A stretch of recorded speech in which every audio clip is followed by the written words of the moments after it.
do business, CVille business bro. I don't like short headlines. That's one of the rule of thumbs of journalism.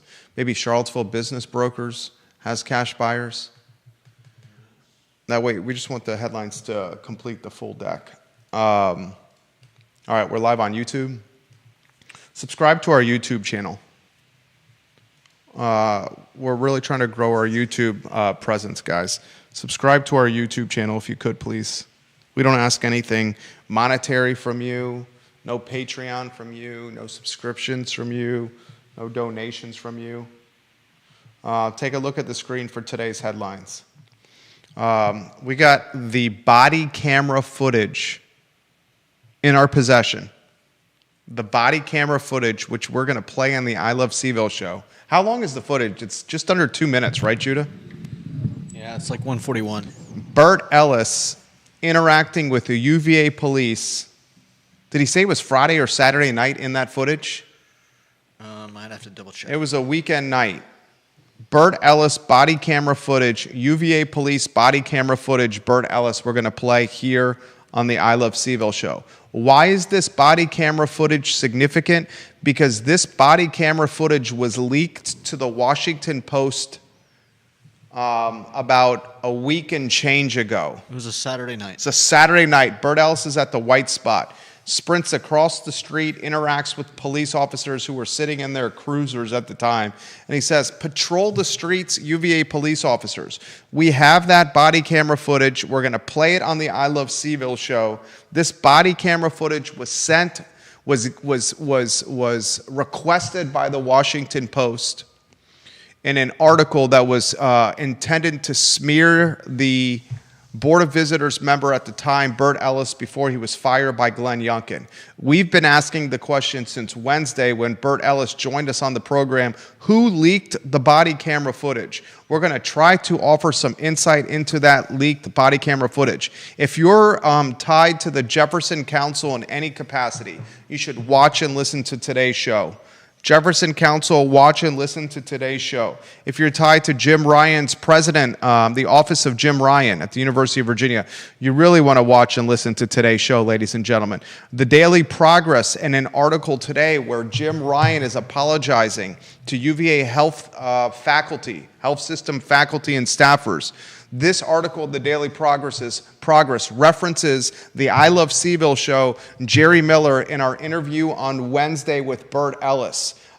We find ourselves, in the middle of this story, and in the middle of the story, frankly, just trying to be a voice that's seeking clarity and asking questions that we all should be asking. We should not live in a state that is convoluted by cloak and dagger leadership tactics and dynamics to preserve and protect power. If we live in a state where power is protected in clandestine fashion through wheeling and dealing and leaking to the media, then we live in a deceptive state, a state I do not trust. And I'm not talking the Commonwealth. Well, I guess partly I am talking the Commonwealth. I'm talking what's going on at the University of Virginia, where we're going to ask very frank questions. Like and share the show. Giddy up and get ready. I think this show is going to be fairly significant today. Judah Wickow, are you ready to rock and roll today? The Friday edition of the I Love CVille show.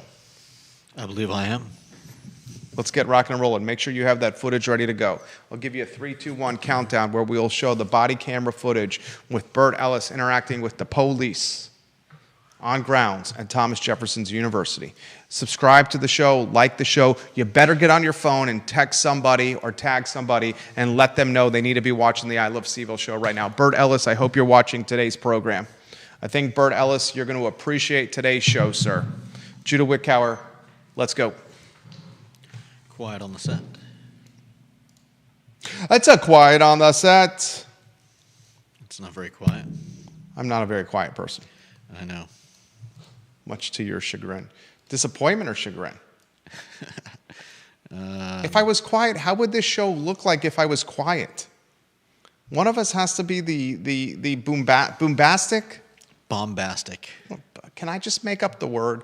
I had one of Burt Ellis's fraternity brothers email me and correct me on the use of verses. Good man. You could be, come on. A little flair and personality is the making up of words. All right, let's rock and roll, please. Spoonerisms. Good Friday afternoon, guys. My name is Jerry Miller. Thank you kindly for joining us on the I Love CVille show. Ladies and gentlemen, my phone is legitimately blowing up right now with local media texting me left and right. We were quoted, or our show, the I Love CVille show, was highlighted in the Daily Progress today. The headline in today's Daily Progress involved a Jim Ryan apology. The story centered around Wednesday's I Love CVille show when Bert Ellis, the embattled, the pink-slipped Bert Ellis from the UVA Board of Visitors joined us for an hour and 15 minutes in a tell-all interview of what led to his firing at the University of Virginia and its most powerful and prestigious board, the UVA Board of Visitors. He did not hold back Bert Ellis, the double who from Hotlanta, doing an interview digitally, virtually from his kitchen, a gorgeous kitchen. First thing my wife said, man, that man's kitchen was gorgeous. Did you see how big it was? And it had that waterfall marble or granite on the kitchen island. It was nice, that waterfall granite that was kind of overflowing the kitchen island and going down the side. Well, ladies and gentlemen, we got a lot to cover. If you haven't had an opportunity, the headline in the Daily Progress is Jim Ryan apologizes for disrespectful response to UVA health scandal. In that story, the writers of the Progress highlight the fact that Bert Ellis came on the I Love CVille show and basically offered all the skeletons in the closet from his time on the Board of Visitors. I got some very real questions. Before Bert Ellis was fired by arguably the most powerful man in the Commonwealth of Virginia, Governor Glenn Youngkin, there was an article written in the Washington Post about 24 to 36 hours before Bert Ellis was fired. The Washington Post writers, there were two of them, highlighted anonymous sources, and these anonymous sources provided the foundation of their reporting in what is probably the third or the fourth most important newspaper in the United States of America. And this reporting, ladies and gentlemen, basically was done in a way where it revealed that Bert Ellis was soon to be fired by Governor Glenn Youngkin, and that the governor was offering Mr. Ellis a couple of opportunities to exit from the Board of Visitors. Citing anonymous sources, the Washington Post last week says, look, Mr. Ellis, you can, if this is the governor speaking, you can claim health issues, you can claim you're too busy professionally to continue serving on the board, and you can also claim, Mr. Ellis, that you have done your job with the eradication of diversity, equity, and inclusion, DEI, at UVA, and you no longer have to be on the board. And Bert Ellis said, I'm not going to do that. That's dishonest. That's against Thomas Jefferson's honor code. I'm a double who, a double wahoo, Darden School and UVA undergrad. I am not going to lie to get off this board. You're going to have to fire me. And Glenn Youngkin did just that. And as part of this reporting in the Washington Post, the writers of the third or fourth most influential paper in the country showed body camera footage, referenced body camera footage. And this interaction with Bert Ellis, one of the owners of the White Spot on the UVA corner, managing director of the ownership team, managing partner, ownership team of the White Spot. And this body cam footage they reference in this article says Bert, kind of was combative with the police. Well, we have that footage. We are going to play it on the show. It's 1 minute and 41 seconds of Mr. Ellis interacting with UVA police. I have some very frank and real questions for you, the viewer and listener. Are you ready for these questions? How did the Washington Post reporters know to Freedom of Information Act request the body camera footage from the vault of camera footage that the UVA Police Department has? Hours, tens of hours, hundreds of hours, thousands of hours the UVA Police Department has of body camera footage. How did two reporters that do not frankly cover the University of Virginia on the regular know to Freedom of Information Act request, FOIA, and ask for body camera footage from a very long time ago that shows Bert Ellis combatively interacting with the police? I asked Bert that question in our interview on Wednesday. He straight up, his words, not my words, his words, not my words, he straight up said Jim Ryan and his director of communications, his vice president of communications, what's his name, Brian Coy? UVA, is that his name? That's Bert Ellis straight up said it's Brian Coy, the associate vice president of communications, and Jim Ryan were the leaks for that Washington Post story. They were the ones who told the Post, you should look at that footage. I'm going to now ask that Bert Ellis, Bert, you're watching the program, Jefferson Council, you're watching the program. You should do this. You should Freedom of Information Act request the University of Virginia and see if there's any paper trail at all between the body camera footage at UVA and how it was in the hands of the Washington Post or how they knew about it. Did someone at the University of Virginia tip off the Post about this Bert Ellis footage? And was that done with the intent of smearing the man to get him fired by the University of Virginia, potentially to protect and preserve Jim Ryan's position as president at the University of Virginia? This is a House of Cards. This is Frank from House of Cards on Netflix type of behavior going on right now, ladies and gentlemen. I sincerely want to know how the Washington Post figured out that there was a 1 minute and 41 second clip out of hundreds, if not out of thousands of hours of body camera footage that UVA police has. How did they know to look for 1 minute and 41 seconds of footage with Bert Ellis as he was interacting with the police on a Saturday night on the UVA corner? We have that footage and we're going to play it for you today on the show. And here's how we've gotten to this point. Bert Ellis on Wednesday's show said he actively was trying to whip the votes. You're rotating lower thirds on screen here, Judah. The lower thirds that you should be having on screen, the headlines, are right now the first two. Jim Ryan came up in the interview we did on Wednesday, and I asked Bert, what is the job security of Ryan? And Ellis straight up said, I'm whipping the votes in place while I'm on the Board of Visitors to try to get Ryan fired. And he says the appetite for his firing is there. And then he calls the governor of Virginia schizophrenic when it comes to Jim Ryan. He says some days he wants to fire Jim Ryan, other days he's lukewarm on firing Jim Ryan. But Bert Ellis was the guy that was whipping the votes like Frank in the first season of Netflix was the whip in Congress. He was doing that on the Board of Visitors. And ladies and gentlemen, he said the appetite is there.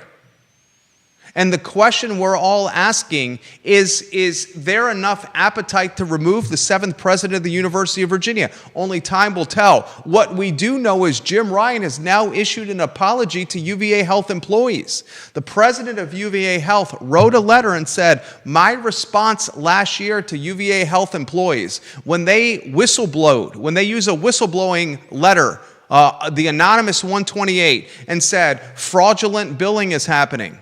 Medical chart changing is happening to maintain performance standards, regional and national rankings. We're changing the medical charts to make sure we're number one in these rankings. We're fraudulently billing these patients to make as much money as possible for UVA Health. All this stuff was happening. That's what these anonymous doctors alleged was happening. We're talking white-collar racketeering. We're talking fraud. We're talking federal indictment type stuff, ladies and gentlemen, here. That's what this anonymous 128 alleged in writing. Jim Ryan responds to these anonymous 128 doctors and said, all these 128 doctors is the teenagers that did not get invited to the prom in high school. They're bitter, they're angry, they're the wallflowers at the dance that don't have any friends, they're the malcontents, the people that are a part of any organization that are sour and angry, and they should be disregarded, they should be forgotten, they should be ignored. All they did was tarnish our brand, UVA. Shame on them. That's what Jim Ryan wrote in writing, and he signed it.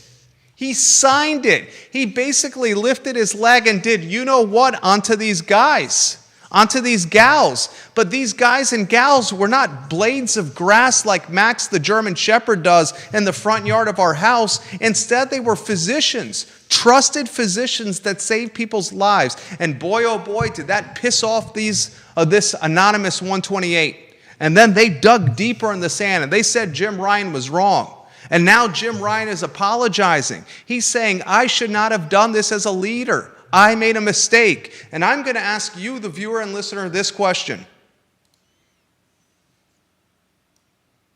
Is this the first time that Jim Ryan has ever apologized for poor leadership while president of the University of Virginia?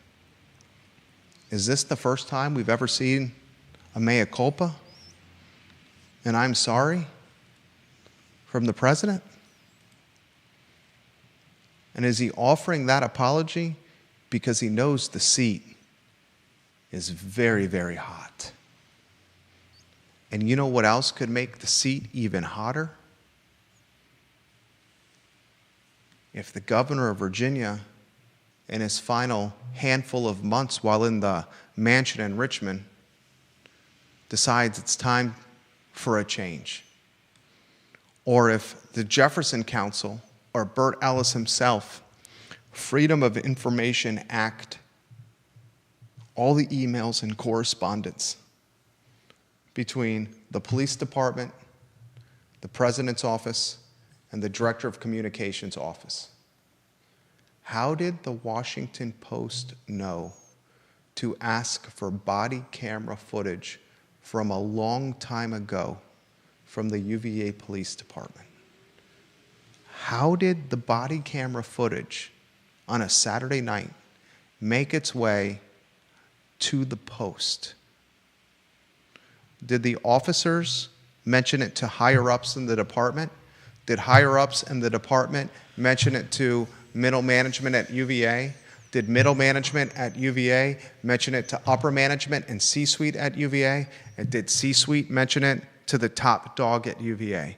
And is there a corresponding communications paper trail? And if this footage was archived and stored for a rainy, stormy day, utilized as a play on a chessboard for when needed, then we legitimately have a frank House of Cards Netflix situation going on here in Charlottesville, Virginia. And here on the I Love CVille show, the same show that was the foundation of today's coverage, with Jim Ryan apologizing to UVA Health faculty and system employees. Read the article referencing the interview we did with Burt Ellis. Today's show is going to drive the news cycle even further. We're going to show you audio and visual, the sound, the tape, the footage of what happened on that Saturday night on the University of Virginia corner with fired UVA Board of Visitors member Burt Ellis and UVA police. And ladies and gentlemen, if you're watching this program, you know I back the blue. Ladies and gentlemen, you know I'm just asking questions like I always do. I don't think the police did a damn thing wrong. UVA, these patrolmen did nothing wrong. I don't think Burt Ellis did anything wrong. But if there was somehow that footage going from a body camera and up the professional totem pole, and then, kind of put on a desk and earmark for a rainy day when someone in power needed that footage to smear somebody, then that's where something wrong was done. You have that sound and footage ready to go. Yep. Judah Wickower, this is Burt Ellis interacting with UVA patrol on a Saturday night on the UVA corner outside the White Spot in Charlottesville, Virginia. In 3, 2, and 1, play it. Last name Cunningham. First name John. I'm raising total hell with me. Sir, this is Susan Del Pree. She's one of our supervisors. What's going on tonight, sir? This is Mr. There is Burt none Ellis. of you out here on the corner. Really? There is not one cop between here and Elliewood. Not one. There's not one ambassador. Okay, This is a Saturday night at 11 o'clock. This is when bad guys start to come out, and you're invisible. You're over there in your blasted cars. Well, sir, what I can tell you is, first off, I can't speak for the ambassador. Secondly, please don't assume that we're not monitoring the activity I out don't here. care. Because we Monitoring doesn't scare the bad guys away. Well, And sir, you guys haven't figured we have that out been- from policing yet?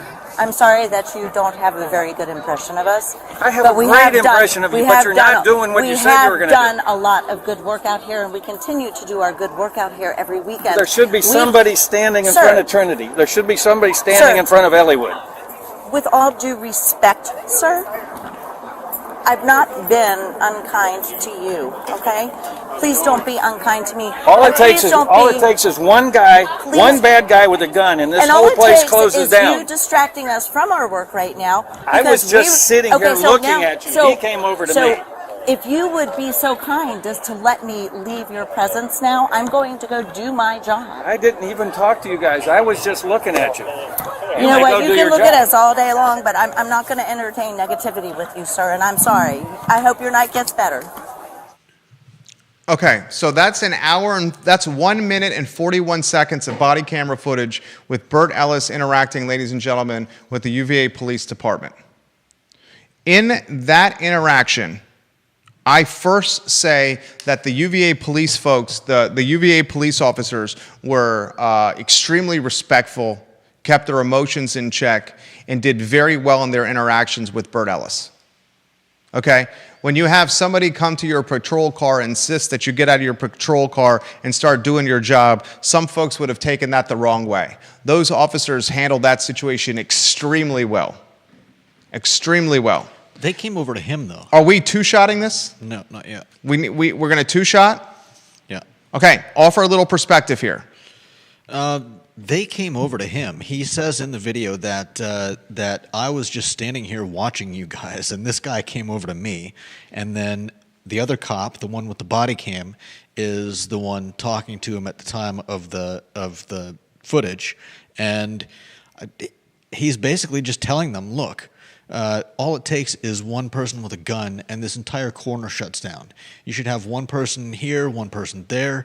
Instead, you're sitting in a car over there, and she's like, we're monitoring things. And he's like, yeah, but monitoring things doesn't provide a presence that keeps the bad elements away. He's got a point. And he has a point. The way you go about making a point, there's different ways of doing it. Again, there's different ways of doing it, just like the way that he's gone about making points of the Board of Visitors, there's different ways of doing it. But again, he did not approach them and start anything. Beauty's in the eye of the beholder, tomato, tomato. It depends on who you ask or who you talk to here. We even talked about this on Wednesday in the interview with Burt Ellis. Still, we're getting in the weeds here. Whether or not he approached the police or the police approached him is not the story. The story is this. That was 1 minute and 41 seconds of footage. If you were just to look at that footage upon first look, it would appear, because perception is reality when it comes to footage in today's world, it would appear that Burt is being combative with the police. Would you not agree with that? If you just saw it on first time look, wouldn't it appear that the man is a bit angry and antagonistic to the police? Judah, yes or no? Yeah, it does appear that way. Okay, so the Washington Post used that footage and other anonymous sources in its reporting hours before Burt Ellis was fired by Glenn Youngkin. In its reporting to smear Burt Ellis and maybe force the governor's hand. They also mischaracterized a lot in their report. Oh, understatement. You want to highlight some of the things they mischaracterized in the Washington Post report? They don't mention at all that he is the co-owner and manager of the White Spot restaurant, which he's standing out in front of. Which is an extremely important point to mention, because if you say he's the owner of the White Spot, it gives him a reason or a motive to be in that location. He's running his business. If you don't say that he's the owner of the White Spot, it makes it look like this guy is deranged and just telling the police what to do and has no business being on the UVA corner at nighttime. Yeah. Very good point. It also doesn't mention the fact that all of the merchants on the corner were concerned with the spike in local crime. A few days earlier, it says 800 people had joined a virtual town hall to discuss a recent spate of shootings, which the Post neglected to mention. And there's the fact there are the facts behind all of the shootings and the violence and other stuff, where Tim Longo has admitted that in the 16 years he served as the chief of police of the city of Charlottesville, from 2001 to 2016, he never had more than the number that should have been mentioned in the paper in an entire year. And this was over the course of maybe a few months. So there's a lot that they failed to mention in their report. And like you said, seeing some white-haired guy standing around arguing with police makes him seem like a crackpot. Ladies and gentlemen, this all seems like I'm just going to ask questions. I'm going to ask questions and you interpret it any way you want. This seems like a strategic smear campaign. Yeah. And was the strategic smear campaign led or put upon Bert Ellis? Who led this charge? Was this done to preserve power? We already know at the UVA Health system, okay? We already know at UVA Health, an entity that does billions of dollars a year in top-line revenue, that the CEO of UVA Health was using abusive power tactics to maintain control, influence, and power, leveraging demotions and promotions, bullying, alleged white-collar racketeering, fraudulent billing, upcoding, whatever you want to call it, medical chart changing. Bert Ellis said the report was damning in our interview on Wednesday, which made and determined the news cycle today and the Daily Progress. We see media watching the show right now from Richmond, all over Charlottesville, and some media guys in Northern Virginia watching us right now on the program. These are the questions I want to know. If this kind of abuse of power do anything to stay in a position of authority that is happening at UVA Health, are we not to think it's going to happen at other departments at the university, including potentially the top spot? How did the information 1 minute and 41 seconds get from the cloud where the hundreds of thousands of hours of body camera footage are stored to two writers at the Washington Post that are not on the University of Virginia beat? How was that tip made? What is the correspondence of communication? Bert Ellis, hear me out. Is this my camera right here? Yep. Mr. Ellis.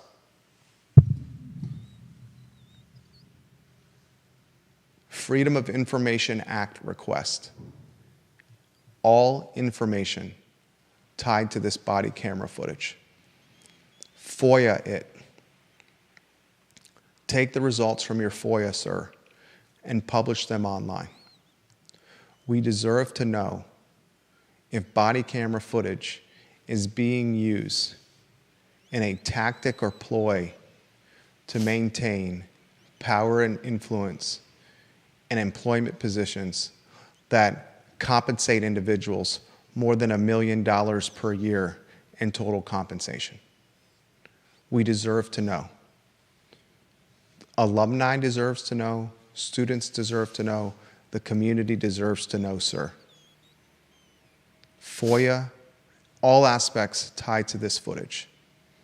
And if the communication happened with burner email accounts or email accounts not tied to a virginia.edu account or a UVA server, you still should ask the question, what communication in the early stage of the footage, from patrol person to sergeant or lieutenant to chief, from chief to communications director or upwards, if anything was passed there? Because somehow that footage got from the street, from the corner, into an email inbox of someone of importance. And good God, we deserve to know if that was used as a ploy or tactic a long time from when that footage actually was recorded. And then pushed into the inbox of a reporter to smear a member of the most powerful and prestigious board, perhaps in all of the Commonwealth of Virginia. A board that is determining a yearly budget of $5.8 billion. You members determine $5.8 billion in yearly spend.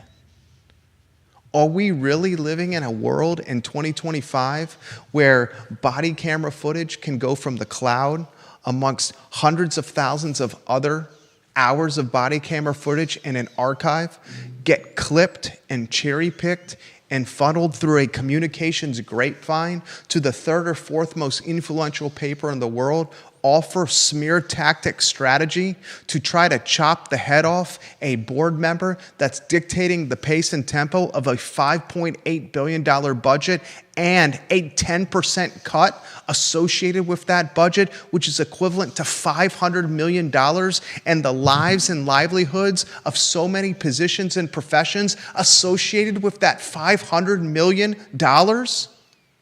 Are we really in a world where one man, the whip, who's drumming up the votes on the Board of Visitors, who's trying to cut $500 million off a $5.8 billion yearly budget, trying to drop an atomic bomb on diversity, equity, inclusion at a university that's leading the charge nationally at diversity, equity, and inclusion, is collateral damage, proverbially had his legs and head chopped off by a smear campaign led potentially internally within the school, all to protect and preserve yearly budget spend, a department called DEI, keep massive layoffs from happening, and other investigative and internal reports released. Jesus Christ, this is Frank from House of Cards and Netflix, and we're living the world in Charlottesville. Do you see it, Judah? Do you see it? I've never seen the show, but... Do you see what's happening here? Yeah. This is insanity. It's crazy. And we are just connecting the dots and asking questions on this talk show, because we know legacy media in our market and elsewhere has been eviscerated by publicly traded companies that cuts human capital.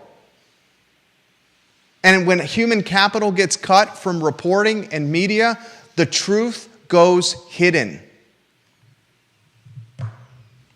God, this is crazy. This is so crazy. This is so crazy.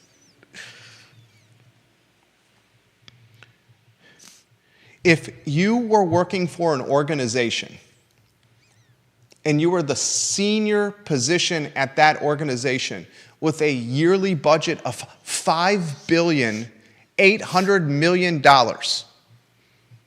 and someone that was on the board of this organization said we're going to cut $500 million plus out of the budget, and then we're going to completely destroy this department, DEI, and then we need to radically reshape the UVA health system, and then we have to keep capital improvement projects, new construction projects from happening, and then we have to lower tuition for in-state students and out-of-state students, and then we have to fire administrators left and right because we have too much bloat and payroll, and then we have to fire the C-suite of the organization, and then we have to limit the levels of free speech on grounds at the University of Virginia. And he was trying to do this all at the same time. Would that person not come into the crossfire of power?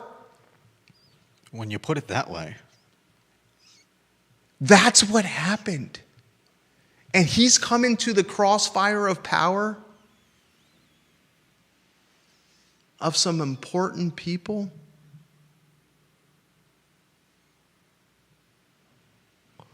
who wholly SHIT are doing some devious and deceptive counteractions. And that's why my phone, when I go to text messages right now, has 26 unread messages since the show was started.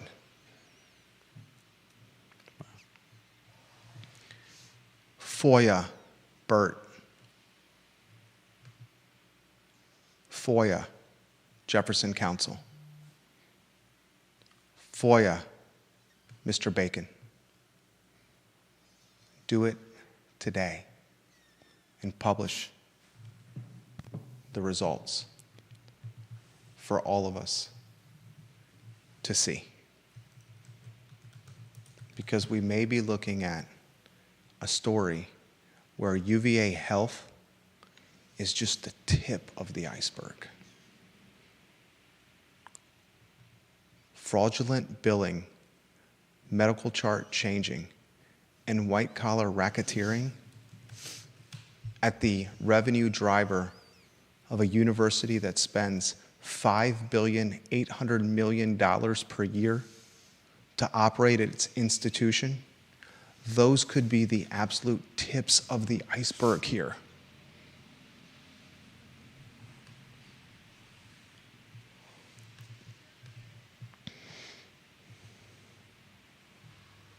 Oh my God.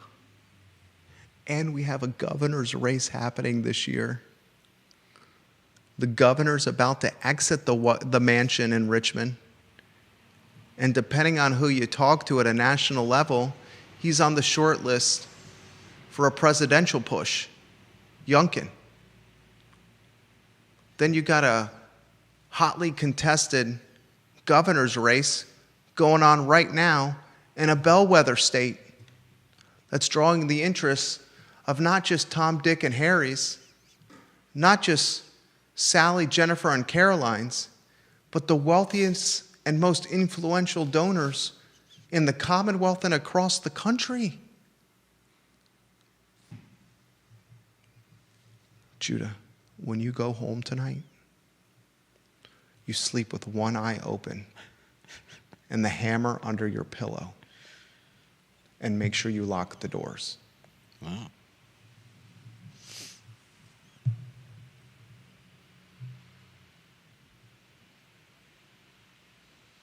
And Bert Ellis, this is when tough men double down and they fight for truth, and legacy is determined.